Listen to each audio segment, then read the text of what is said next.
강원도 현안과 이슈를 짚어보는 시간입니다. 지난주 CJ로 심층 취재를 통해 도내 심각한 쓰레기 문제, 특히 춘천시의 쓰레기 매립장 포화 실태에 대해 보도해드렸는데요. 이번 시간 헬로 이슈 토크에서는 전문가들과 함께 이 문제 짚어보고 해결 방안은 없는지, 또 각 가정에서 쓰레기를 배출할 때 유의해야 할 사항은 무엇인지 자세히 들여다보도록 하겠습니다. 스튜디오에 춘천시의회 복지환경위원회 위원장이신 이상민 의원님, 한영안 강원연구원 박사님 나와 계십니다. 안녕하십니까? 네, 안녕하십니까? 안녕하십니까? 네, 강원도가 생활 속에서 배출되는 쓰레기 처리 문제로 굉장히 좀 몸살을 앓고 있다고 합니다. 강원도의 쓰레기 문제 얼마나 심각한지 좀 짚어주실까요?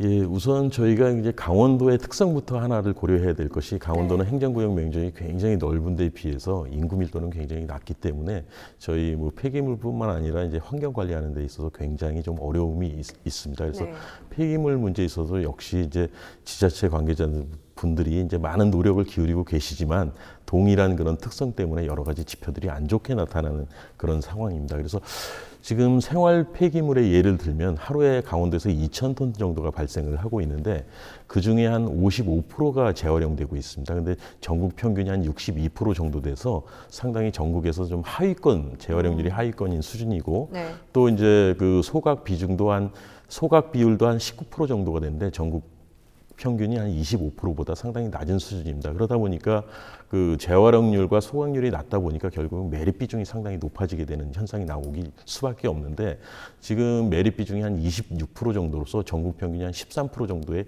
2배 가까이 됩니다. 그러다 보니까 강원도의 이 매립장의 그 매립 연한이 상대적으로 짧아져서 앞으로 새로운 부지를 확보해야 되는 이런 큰 문제에 이제 좀 직면하게 될 위험성이 높고요. 그리고 1인당 그 폐기물 발생량하고 1인당 처리 비용 문제를 보더라도 전국 평균에 비해서 한 50% 정도가 강원도가 많습니다. 그래서 이런 문제들이 있기 때문에 이 폐기물 문제가 사회적, 경제적, 환경적으로 여러 우리 사회에 어떤 위협을 줄 수 있는 요인으로 작용할 우려가 큰 상황입니다. 네, 박사님께서 강원도의 쓰레기 문제의 심각성 좀 짚어주셨는데요. 춘천시의 쓰레기 매립장 이미 좀 포화 상태라고 들었습니다. 시의회에서는 춘천 쓰레기 매립장 실태 좀 어떻게 보고 계신지 짚어주실까요? 네, 뭐 조금 전에 영상에서도 자세하게 좀 얘기가 나왔지만은 이 부분에 대해서는 좀 제가 이거 데이터를 좀 보고 말씀을 드리도록 하겠습니다. 이 지금 2019년도 제가 조사한 바에 의하면은 올해죠. 2019년 5월 말 기준으로 현재 보면 매립장의 춘천시 그 총 용량이 264만 2천 세제곱미터인데 이 중에 지금 79%, 약 거의 한 80% 가까이가 되는 208만 9천 세제곱미터를 지금 이제 벌써 사용을 하였습니다. 그래서 이게 최초의 이 매립장을 만들 때에는 2040년도까지 예상을 했었던 부분인데 이 현재 상태로 이 매년 이 늘어나는 프로테이지로 계산을 해봤을 때는 2028년도까지밖에 사용 가능이 안 되는 걸로 지금 예측이 되고 있습니다. 그래서 지금 이제 봤을 때 한 9년 정도의 후에는 이게 진짜 심각한 좀 문제가 발생이 될 걸로 지금 예상이 되고 있습니다. 네, 의원님께서 좀 수치상으로 짚어주시니까 얼마나 심각한지 좀 알 수 있었는데 쓰레기 매립장 사용 가능량이 이제 20% 난지 남았다고 말씀을 해주셨습니다. 일반적으로 쓰레기 매립장 수명은 한 어느 정도 되고 또 20% 정도면 앞으로 더 얼마나 쓸 수 있는 건지 좀 자세히 짚어주실까요? 예, 그 매립장의 수명은 확보한 부지에 매립할 수 있는 매립 용량과 그 지역에서 발생하는 폐기물 양에 결정되기 때문에 지역에 따라서 이제 다 다릅니다. 그리고 지금 춘천시 같은 경우에 신동면 매립장 같은 경우에는 지난 98년부터 의원님 말씀 주신 대로 이제 98년부터 매립을 시작해서 2040년까지 계획을 했는데 지금 절반 정도인 한 20년 정도가 지나고 있는데 80%를 사용을 했단 말이죠. 그런데 이제 20%밖에 안 남았다는 거는 앞에서 얘기했던 것처럼 20년 동안에 80%를 썼기 때문에 남은 20% 갖고는 산술적으로 단순히 5년 정도밖에 쓸 수 없다는 그런 얘기가 됩니다. 근데 여기에 그동안 이제 뭐 소각률이라든 재활용률을 더 높여왔기 때문에 지금 2028년까지는 쓸 수 있을 것이다. 이렇게 이제 판단이 되는데 사실은 그 시기가 어떻게 앞으로 하냐에 따라서 그 시기는 더 앞당겨질 수도 있고 더 이제 좀 뒤로 물러설 수도 있는 그런 상황이라서 이 매립장의 사용 연한을 어떻게 늘릴 것인가 여기에 대한 이제 그 어떤 대책 마련이 시급한 상황입니다. 네, 박사님께서 이제 매립장 수명에 관한 이야기를 좀 말씀을 해주셨는데 현재 이용 중인 매립장을 사용하지 못하게 됐을 때가 가장 문제인 것 같습니다. 다음 대안에 대한 대책 마련은 좀 강구되고 있는 상태인가요? 참 이게 가장 어려운 부분의 얘기인데요. 이게 네. 현재 이용 중에 이제 매립장이 앞으로 지금 춘천 혈동리에 있지만은 사용을 못하게 된다면은 사실적으로는 다른 대안을 좀 찾기가 굉장히 힘듭니다. 그 이유는 이게 다른 곳에다가 또 이제 만들려고 해도 이게 기피 시설이다 보니까 주민 반발들이 굉장히 심할 수가 있다 보니까 현실적으로 굉장히 어렵고 아마 지금은 혈동리 쪽 제가 알아봤지만은 현재 있는 매립장 주변에 시유지 땅이 좀 뒤에 있기는 합니다. 그래서 그 부분도 아마 좀 검토를 했었던 것 같아요. 더 확장하는 쪽으로. 그런데 그 부분에서는 아마 그 지역 주민분들께서는 여태까지 피해를 보고 그 부분에 대해서 어려움을 많이 겪어왔는데 거기에다 또 증설을 한다는 거에 대해서는 굉장히 반대가 심할 네. 수밖에 없고요. 그렇다고 이제 또 다른 곳으로 또 이제 그 매립장을 또 증축을 하려고 그러고 새로 신설하려고 그러면 그 지역 주민들의 어떤 또 반발이 굉장히 예상이 되기 때문에 네.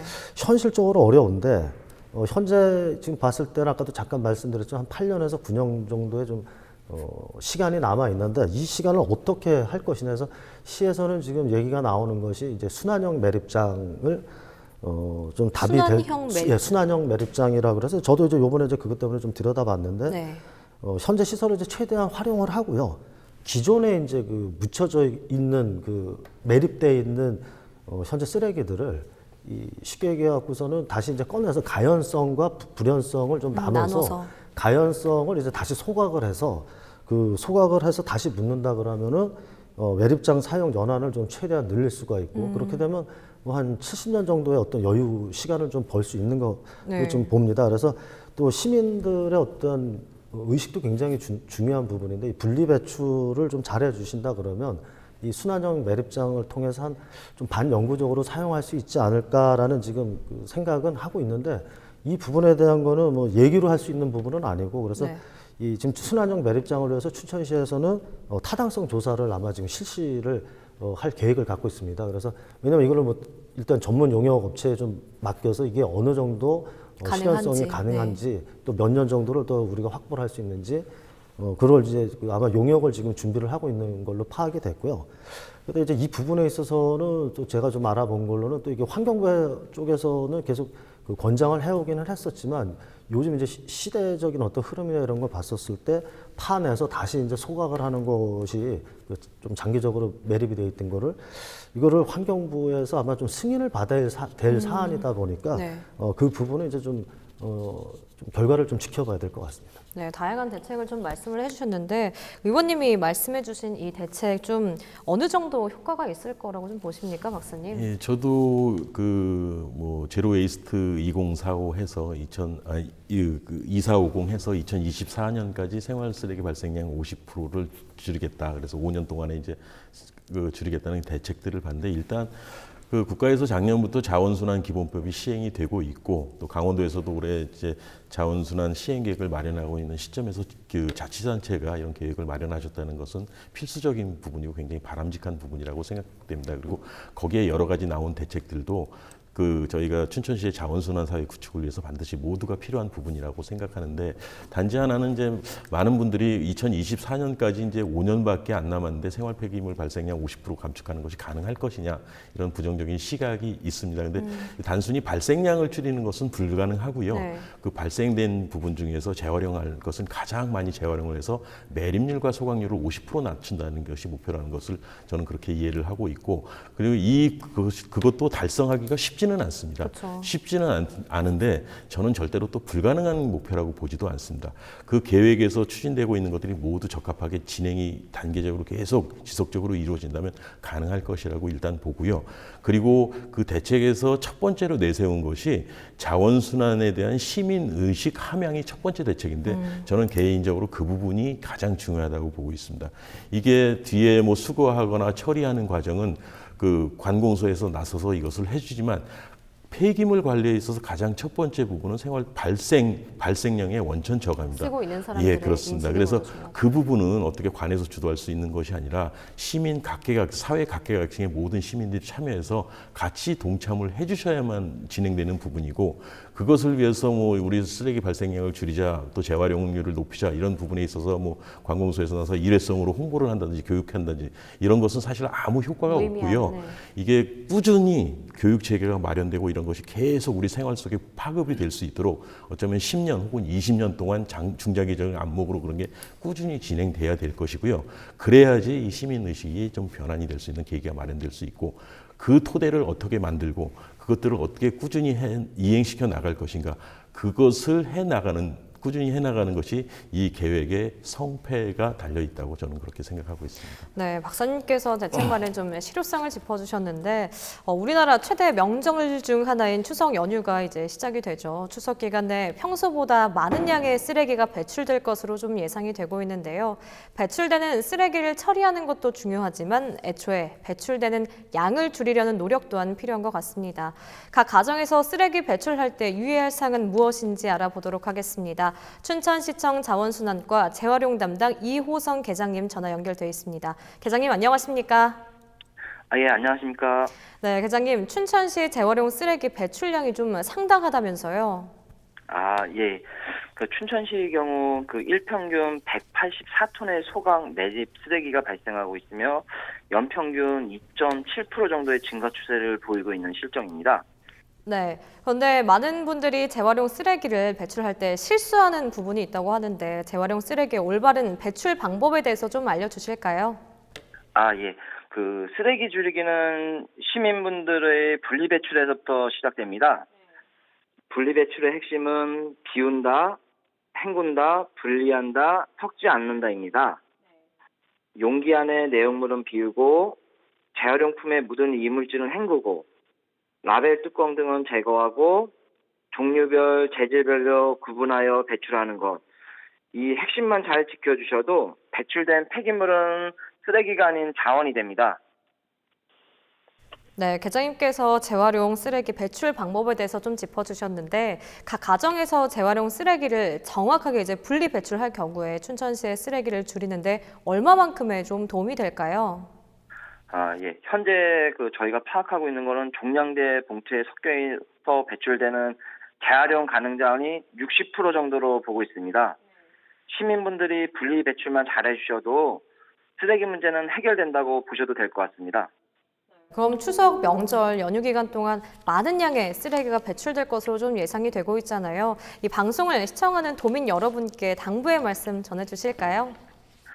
예, 쓰레기 문제는 춘천시만이 아니라 전국적인 문제입니다.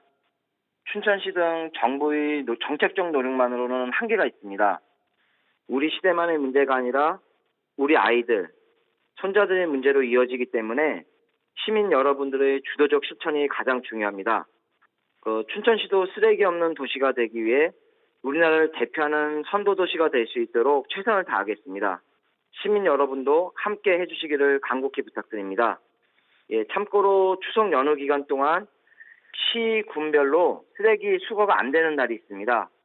춘천시의 경우는 13일, 14일, 15일이 쓰레기 수거가 안 되는 날입니다. 참고하시기 바랍니다. 감사합니다. 네, 지금까지 이호성 계장님과 이야기 나눠봤습니다. 계장님 오늘 전화 응해주셔서 고맙습니다.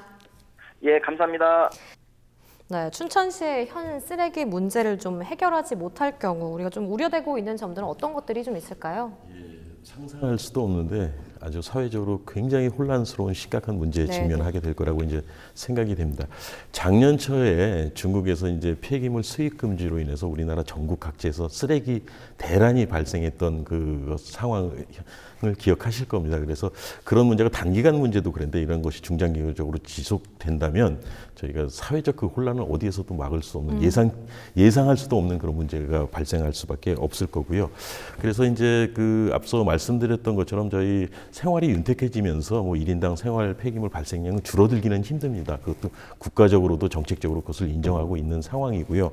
그렇지만 그런 문제로 인해서 폐기물 발생량은 증가할 수밖에 없는데 그 아무런 대책 없이 이런 쓰레기 매립장의 포화 상태에 이르게 하고 새로운 부지 확보는 아까 의원님 말씀하신 것처럼 저는 개인적으로 불가능하다고 생각합니다. 네. 그렇기 때문에 우리 기존에 있는 이런 매립장을 어떻게 장기간 활용할 수 있는 대책을 만들고 시행해 나갈 것인가. 그래서 이미 만들어진 대책을 어떻게 이행해 나가는 것을 우리가 계속 독려하고 감시하고 관리해 나갈 것인가. 이런 것들이 굉장히 중요한 부분이라고 생각을 하고 있습니다. 네, 춘천시가 직면한 이 쓰레기 문제를 해결하기 위해서 춘천시의회에서는 어떤 계획들이 좀 논의되고 있는지 짚어주실까요? 네, 지금 뭐 춘천시 의회뿐만이 아니라 춘천시청 지금 공무원분들이 좀 적극적으로 좀 동참을 지금 하고 있는 캠페인이 일단은 이제 일회용기 사용 금지 캠페인을 지금 벌이고 있고요.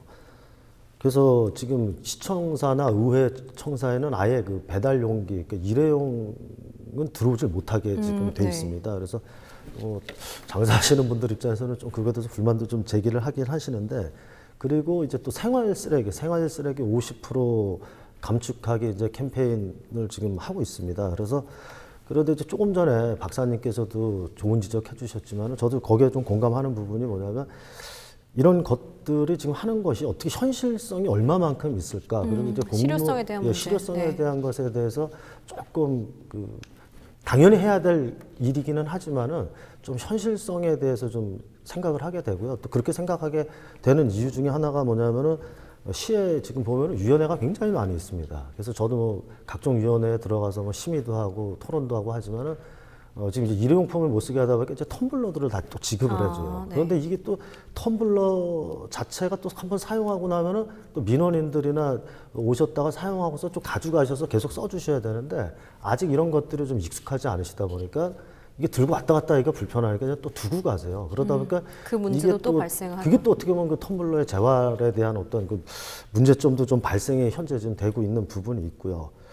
그런데 이게 지금 현실적으로 봤을 때는 지금 뭐 전국적인 부분이기도 하겠지만 가장 큰 문제점이 이 배달 용기라는 생각을 좀 하고 있습니다. 그래서 요즘 보면은 이제 혼밥족들도 많고 핵가족화되다 보니까 집에서 이제 음식들을 잘 안 해 먹다 보니까 네.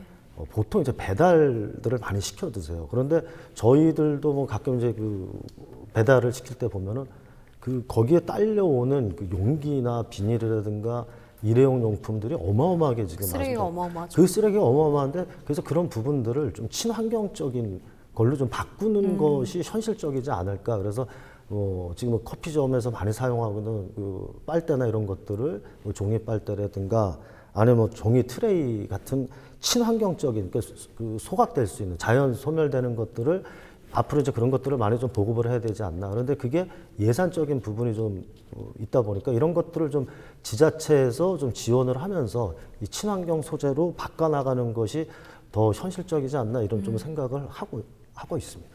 네, 의원님께서 좀 대책 마련에 대해서 많은 부분 짚어주셨는데 현 춘천시가 안고 있는 이 쓰레기 문제, 춘천시만의 문제는 아닐 거라는 생각이 들고 있습니다. 쓰레기 문제를 해결하기 위해서 앞으로 강원도 좀 어떻게 해결을 해 나가야 할지 좀 짧게 짚어주실까요? 예, 사실 지난주만 해도 이제 지난주에 강원도하고 저희 각 시군별 이제 폐기물 관리 담당자분들이 모여서 각 시군의 이제 폐기물 관리 현안 문제가 어떻고 또 앞으로 나가야 될 방향이 어떤 것인가들을 논의하는 자리가 있었습니다. 네. 그래서 그런 것들에 의해서 우리가 합리적인 방향을 도출을 하고 있는데 그런데 이제 그리고 또 그것과 더불어서 이 폐기물이 그냥 버려지는 쓰레기가 아니라 이걸 어떻게 자원화할 것인가 또 이런 우리의 지역 자원으로 어떻게 활용할 것인가 이런 것들에 대한 논의도 굉장히 많이 이루어지고 있습니다. 그런데 이제 몇 년 전에 사실은 저희 가전 폐기물을 저희가 지역 자원화해서 우리가 뭐 일자리 창출도 하고 이런 산업을 강원도 안에 유치할 수 있는 기회가 있었는데 너무 주민들의 반대로 해서 그게 타 지역으로 옆에 있는